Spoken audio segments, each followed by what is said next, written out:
Biden could kick off an energy trade war with ourselves. It's madness. By him tapping into the strategic petroleum reserve and pumping out all and exporting all of our oil, now OPEC is going against our best interests. But before we get started, go ahead and hit that like button, share this out so we can get this information out there. Subscribe if you're not already a subscriber, and hit that alarm bell so you know when I'm putting out new stuff. Also, check out my link tree in the description as a link to my Patreon where I talk about things I can't talk about here. And there's also a link to my Instagram. So check out my Instagram where I post news throughout the day to keep you informed. Tons of news. And they have little short summaries on what's going on. All right, let's talk about this news. On October 5th, the perpetual boogeyman of the Biden administration, the Organization of Petroleum Exporting Countries, and its plus one Russia, OPEC Plus, announced a collective supply side action, a production cut of 2 million barrels of oil per day.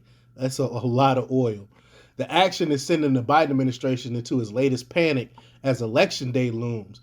That's all they're worried about. They know it's gonna when gas prices go up, it's really gonna hurt the Democrats. What could have followed is an energy trade war of the Biden administration's own making that leaves hardworking Americans footing the bill. The OPEC Plus action also underscored the lack of respect the Biden administration has on the international stage to the peril of American energy independence. And Trump warned us. He warned the Biden administration like, look, we need to keep our oil here.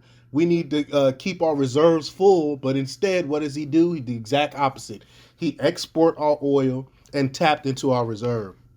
Recall in August when the Minister of Energy of Saudi Arabia decried the erroneous signals being sent to the market, while in the same breath, the minister hinted that OPEC Plus, quote, has the means to deal with such challenges, including cutting production at any time. This was a direct warning of production cuts, as one could expect. They warned us this could happen, but of course the Biden administration ignored it. So why is OPEC Plus cutting production in the depths of a global energy crisis? Well, um, prostrates are big fans of steep profits, of course. Petrostates, sorry, I should say petrostates are big fans of steep profits. Beyond the obvious, however, there is an adherence to anti-fossil fuel ideology and the fears of forced demand reduction known to Europeans as fuel rationing. There's also the fact that the Biden administration has been dumping America's strategic petroleum reserve onto the market without considering the implications for American producers, the only sustainable off ramp from this year's energy catastrophe. The Biden administration continually fails to see the forest through the green tinted shades, depleting strategic stockpiles without providing remedies to increase domestic production is a recipe to utter disaster. We know his policies is another reason that's causing this. You know, he ended a bunch of petroleum contracts, gas contracts, stopped a lot of the fracking that was going on where we were producing a abundance of oil because of the fracking, and we had a surplus of oil for the first time in recent memory, where we were actually exporting more oil than we were importing, and gas was cheap. It was $1 and some change.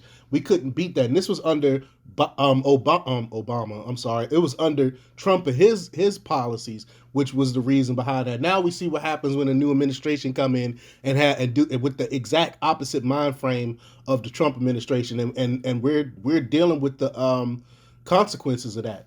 Across the country, America's stockpiles are reaching record lows. The SPR is at its lowest level since 1984, having been liquidated by some 34% under the Biden administration. Stockpiles of critical fuel like diesel, the workhorse of the American economy, are at an 8-year low.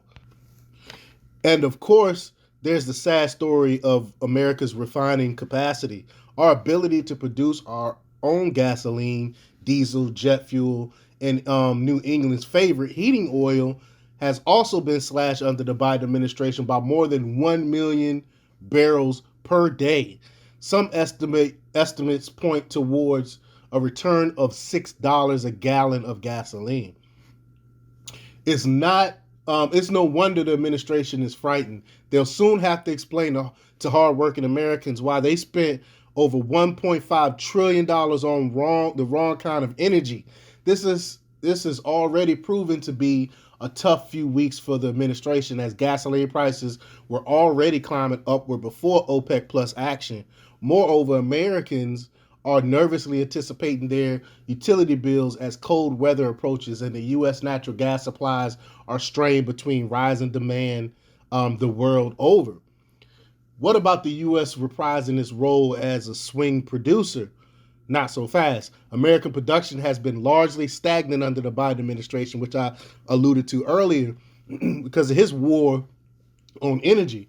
Without the threat of a market deterrent, OPEC Plus is free to raid the pocketbooks of Americans as they please. In response, the Biden administration is again opening the door to a disastrous exports ban. The move would see prices continue to skyrocket as markets react to a complete disruption in long-held supply chains. After all, oil is a global market in every sense. Beyond price increases for Americans, our strategic stockpiles of fuel will only be further plundered, the energy equivalent of a bank run.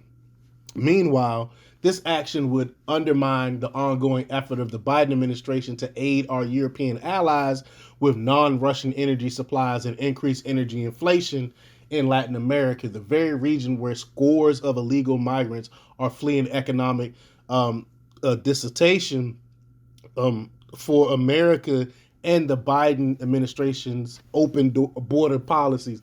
And, I get into that about the open door policy all the time, the open border policy all the time. The economic consequences for America is no better. A recent study by the American Council for Capital Formation found that the return of the export ban would further we our already stifled domestic refining capacity by an additional 1.3 million barrels per day. More significantly, such a ban could slash U.S. GDP by more than $44 billion next year and kill 85,000 American jobs. Again, no one can be this dumb. This has to be on purpose. This is the great reset that everyone's talking about. But it's time for the Biden administration to end this senseless trade war on our own American economy, and that begins with recognizing basic supply and demand fundamentals. The solution lies here at home, not in isolating American energy from global trade during a global energy crisis, but in empowering American producers to balance against the price-fixing OPEC cartel. So open up more, give more licenses, open up fracking more, and end your stupid climate change policies that's ruining this country. But let me know what you think. Leave your comments down below. Like, share, subscribe, and check out themarcopublics.com for the latest in news. Until next time, peace.